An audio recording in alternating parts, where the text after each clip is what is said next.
C'est à 40 kilomètres au sud de Tulle que l'on découvre l'abbaye Saint-Pierre et Saint-Paul de Beaulieu, enchâssée dans une admirable couronne de maisons. Elle l'entoure comme des soldats leur capitaine, l'expression est de Mérimée.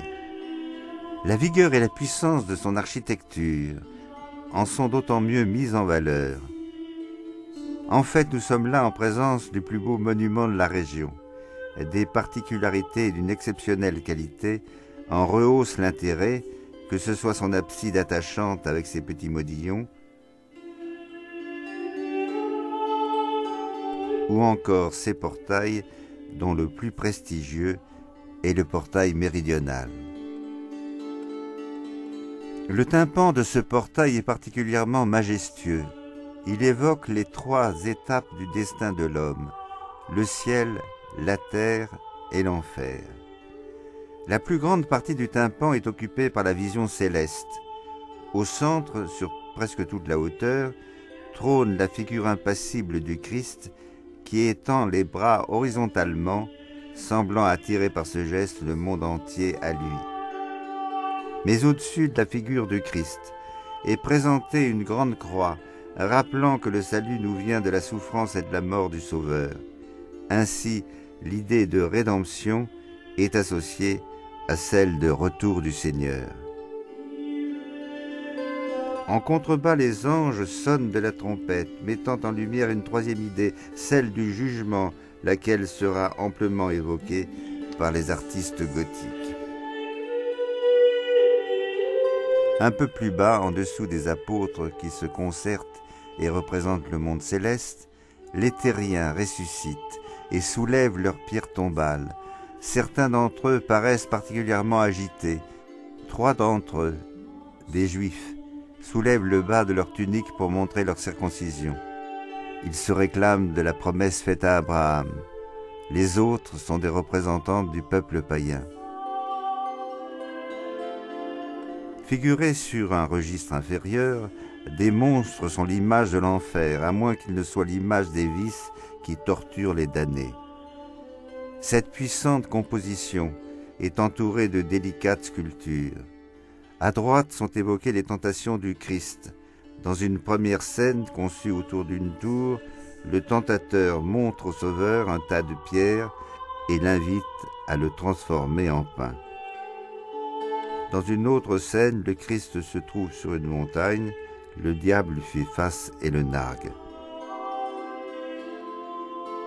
Sur la partie gauche du portail est représenté Daniel dans la fosse aux lions, symbole de la piété et de l'espérance.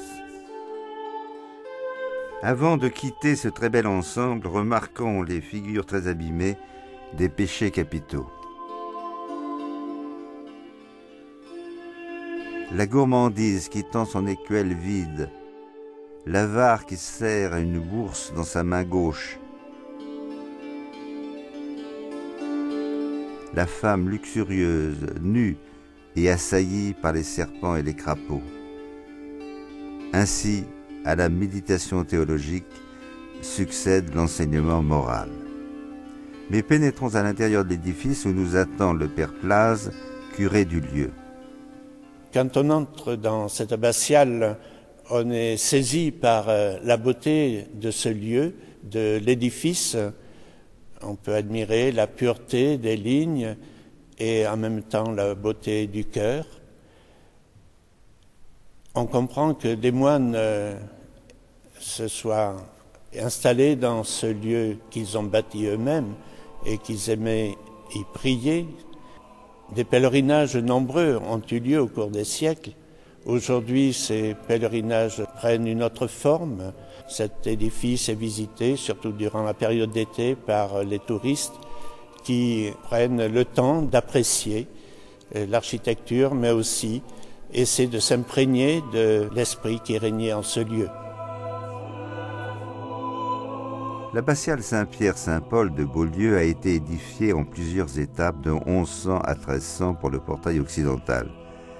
Cet édifice de belle ampleur obéit au plan classique de la plupart des églises romanes monastiques ou canoniales, triple nef, transept dépassant, chœur à déambulatoire. C'est ce chœur qui donne toute sa majesté à l'édifice par sa verticalité et son ampleur. L'ensemble reste sévère et très dépouillé. La décoration n'est apparente que dans les chapiteaux et, ce qui est plus rare, dans les bases des colonnes. Ces bases sont moulurées et même véritablement sculptées. Elles présentent des rinceaux au dessin divers.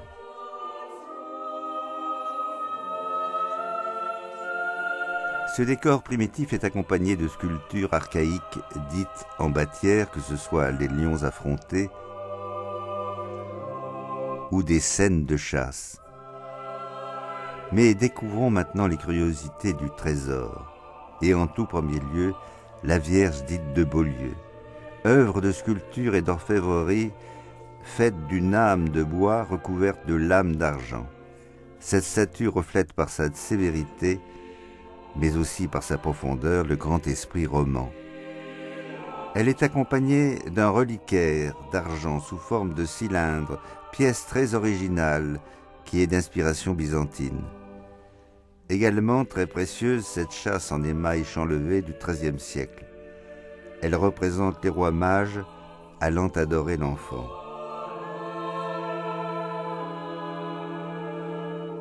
Notons aussi la présence de deux reliquaires, l'un dédié à Saint-Émilion qui bénit à la manière latine, l'autre consacré à Sainte Félicité qui, dans une attitude très féminine, tient une boule entre ses deux doigts. Terminons notre visite par les retables qui ornent les chapelles. On ne peut imaginer d'œuvres plus opposées et plus contradictoires avec ce qui a été le grand âge roman. Elles sont dues aux moines moristes qui ont joué un si grand rôle pour la réforme de l'ordre des bénédictins. C'est eux qui décidèrent à la fin du XVIIe siècle de commander à un sculpteur émérite, Pierre Estrade, ce retable. Œuvre aussi lumineuse et décorée que la nef de l'abbatiale est sombre et sévère. Les panneaux du retable sont encadrés par des colonnes délicatement décorées. Au centre de la composition, le Christ confie à Saint Pierre la responsabilité de son Église. Pierre va paître mes brebis. Cette scène capitale est authentifiée par deux saints, Prime et Félicien, martyrs tout particulièrement vénérés dans la région. Au registre supérieur, Saint Benoît, patron des religieux, occupe une niche à part, surmontée d'une vision de Dieu le Père qui jaillit des nuées. Exécuté à la même époque, un autre retable décore la chapelle de la Vierge. Il est divisé en 3 volets. Le panneau central évoque l'Assomption de Marie. La Vierge s'élève dans une nuée au-dessus des apôtres. Elle est accompagnée par les anges.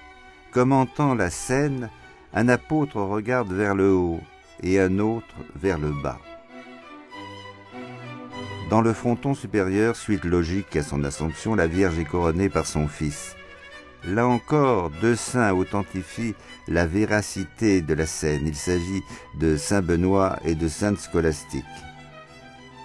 Précisons que d'autres panneaux rappellent les instants de la vie de Marie et les règles essentielles de la vie monacale.